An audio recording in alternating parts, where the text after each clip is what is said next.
Mark, obviously only one place to start. It's been a crazy last week or so at the club. We'll get on to the new manager in a bit. First of all, Roy, you must be terribly sad to see him go. He's played a huge part in your career. Yeah, massively disappointed. Disappointed with the way things have turned out. I'm sure he or us wouldn't have wanted it to end like this. Like you said, he's played a massive part in all our lives. Been at the club for so long, in 2 stints, helped us massively last season, him and Ray. The experience that he brings, the knowledge that he has of the game, how much he's helped me grow as a person, not just as a footballer, has been massive, and the effect that he's had on the whole club. So yeah, he'll definitely be missed for sure. On to manager number 4 for you then now, Oliver Glasner. I take it you've met the new gaffer. What's he like?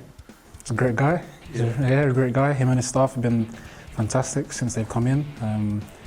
Laid down their plans, laid down their intentions, and yeah, the first few days have been positive. How much do you think the style of football will change? What do you understand about his style of football? He's got a very attacking style. We've seen that with Wolfsburg and Frankfurt, and how much success he had in Europe with Frankfurt in particular. So yeah, a manager that definitely wants to score goals. He's already implemented what he wants from us on the training pitch a little bit. So yeah, everyone's excited for the future. And the interview that he did with the club, which is running this morning, he says just the main philosophy is score goals. And that's why we all started playing football in the playground as kids as well, because that's the fun part of football, and that must be music to your ears when you hear that as a player. Yeah, I mean, we've got so many exciting players here, players that want to score goals, players that want to excite. The fans for sure would love to see that. I think they deserve it for sure. So, hopefully we can bring that to. He was there, obviously, watching a Monday night at Goodison Park. At such an important point, that, isn't it? And just the fight, the determination the side showed to get that point. Yeah, I mean, we've had a meeting with the manager, and one of his philosophies or team values was team spirit. And I think we definitely showed that at Everton, at Goodison Park. It's definitely a tough place to go to. So many long balls, so many set pieces to deal with, and I think the team showed a real, fighting spirit, togetherness to get that point. And then you've got a huge game, at home this Saturday, where you will be expected to win because of your relative positions in the table. But it's a big game, isn't it? Because win that, and you can maybe start looking upwards rather than over your shoulder.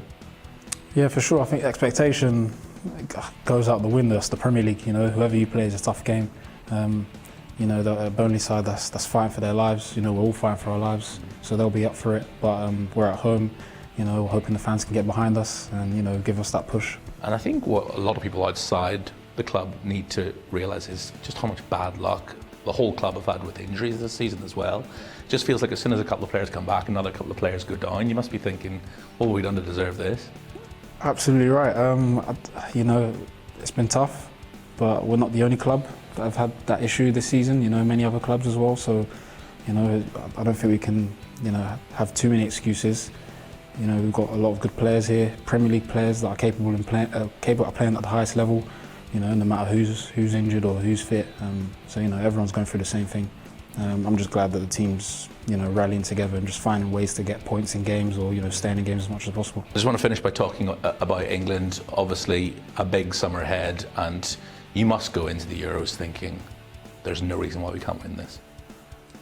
Absolutely. For me, I'd say I need to make sure I try and get in the team first. You'll be there. Hopefully, we don't know, but hopefully, get in the team first. But yeah, as a whole, looking back, so many tournaments have gone by, and I think the group is getting stronger and stronger. And it's just another opportunity to this time just put our foot down, stamp our authority, and show what we can actually do. Yeah. What's it like when you turn up to a training session that's Harry Kane, Jude Bellingham, Phil Foden, Bukayo Saka? I mean, there's so much special talent at the moment England have.